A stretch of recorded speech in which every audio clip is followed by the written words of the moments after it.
Well, I don't think it will affect us very much because, as I've said, Alberta has the legal tools and the operational resources we need to ensure law and order. I know the blockade at Coots has been frustrating, has gone on for too long, but today we were able to reveal why there's been a relatively light touch on enforcement for much of that period. It's due to the investigation that was undertaken regarding this potentially violent cell and the RCMP's need to prepare its tactical operation to remove that potential violent threat before they could proceed with more conventional enforcement against the blockade.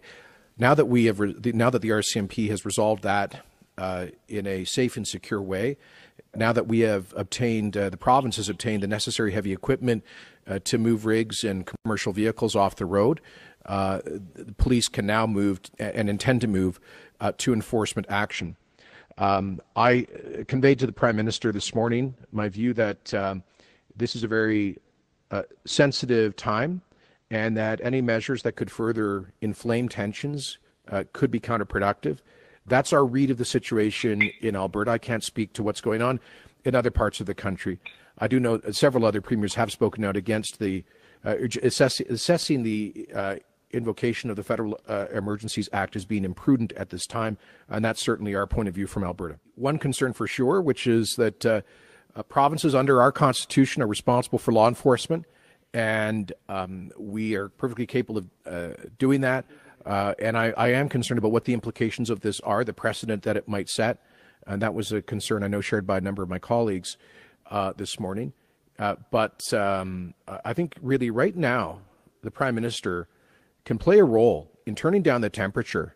He can indicate that he's working with the Biden administration to lift this pointless cross-border trucker vaccine mandate. It serves no useful public health purpose in a continent with tens of millions of active COVID infections, telling a few thousand unvaccinated truckers who could be asked to take a rapid test that they could somehow constitute a public health menace is ridiculous. These are folks that work by definition, in isolation in their cabs. This was brought in just as many countries and states and provinces began repealing public health restrictions. It made no sense except as political theater. And then the Prime Minister has added fuel to the fire with his defamatory and derogatory words covering all of these protesters with the same extremist brush. And I think that where we'd like to see federal leadership is in turning down the temperature, de-escalating the situation, getting out of this pointless trucker vax mandate, and not giving in to illegal blockades, but coming back to a defensible public health policy on these issues.